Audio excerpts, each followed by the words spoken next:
Bonjour, c'est Capucine, je suis ostéopathe. Bienvenue dans cette vidéo. Donc, je vais vous parler de la taille de l'estomac des bébés. Pour moi, c'est important de comprendre cette taille d'estomac dans des tas de problèmes, des problèmes de régurgitation par exemple, et parce que des fois, c'est juste des problèmes de trop plein. Ce qu'il faut savoir, c'est qu'au départ, l'insuccion du bébé, elle est réflexe en fait. Donc ça ne dépend pas du système volontaire, d'accord. En fait, c'est un système réflexe, donc c'est des boucles en fait qui vont passer directement, les nerfs vont passer directement dans la colonne vertébrale et renvoyer l'information.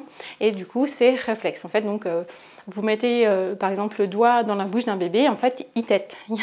C'est réflexe en fait. C'est pas donc le bébé, il va pas forcément pleurer de faim, puisque en fait à n'importe quel moment vous pouvez lui mettre un truc dans la bouche, il va téter en fait quasiment. Sauf quand il est en sommeil vraiment profond. Donc des fois en fait les enfants ils vont pouvoir avaler des grandes quantités de liquide parce qu'en fait c'est réflexe. Ce réflexe de succion, il va disparaître vers 2 mois et demi.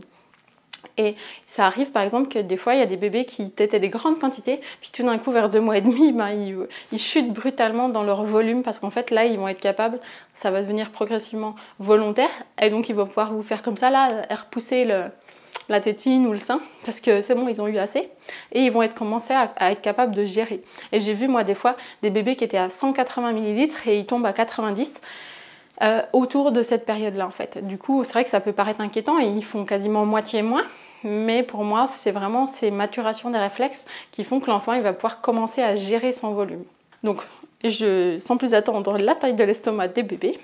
Donc, ce qui se passe, c'est que donc, à la naissance, l'estomac, c'est à la taille d'une cerise, donc entre 5 et 7 millilitres, donc c'est vraiment tout petit. Donc je ne sais pas si vous voyez les biberons, c'est même pas la première graduation, quoi. Donc c'est vraiment un tout petit volume. Ensuite, vers 3 jours, là le volume de l'estomac il a déjà pas mal grandi, c'est à la taille d'une noix. Et donc on peut mettre entre 22 et 27 millilitres. Et puis ensuite, au bout d'une semaine, c'est la taille d'un petit abricot. Donc du coup, on peut mettre entre 45 et 60 millilitres. C'est sûr qu'entre un tout petit bébé et puis un grand bébé, ça va aussi un petit peu changer. Hein. Et puis à 1 mois, on voit que les chiffres qu'on trouve, c'est un peu le grand écart entre 80 et 150 millilitres. Donc c'est énorme, la différence en tout cas. Et donc l'estomac, il va avoir la taille d'un œuf. D'accord. Et donc il ne faut pas vouloir chercher à mettre plus, parce que du coup, si vous mettez plus, ça va s'empiler plus haut, quoi. Il faut du temps aussi pour que ça passe dans le reste du système. Et des fois, en fait, vous pouvez avoir le bébé qui, en fait, il veut quand même encore... En fait, il pleure, parce qu'il veut encore... Et quand si vous le mettez le biberon, il pleure, parce qu'il veut encore téter. Donc des fois, c'est pas facile, en fait, de savoir est-ce qu'il a encore... faim, hein, on va mettre des guillemets, puisque c'est réflexe. Est-ce qu'il a encore besoin de quantité de lait ou pas? Alors, c'est sûr que je n'apporte pas une réponse exacte, mais je trouve que c'est important d'avoir cette notion-là et que des fois, peut-être qu'on peut s'organiser autrement et avec ses connaissances pour que votre bébé il soit bien.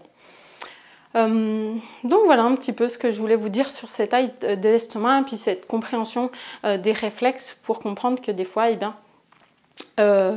l'enfant il tète en fait juste parce que c'est réflexe aussi. Donc si vous êtes des parents, vous pouvez télécharger en dessous, vous aurez plein de choses sur le développement moteur de l'enfant. Si vous êtes professionnel, ostéopathe, kiné, autre, et que tout ça, ça vous intéresse, eh bien j'organise une formation pour les professionnels prochainement. Vous retrouverez tous les liens en dessous. Dès que vous inscrivez, je vous donne plein de contenus déjà aussi gratuits. Et puis, donc on se retrouve à très bientôt pour une prochaine vidéo.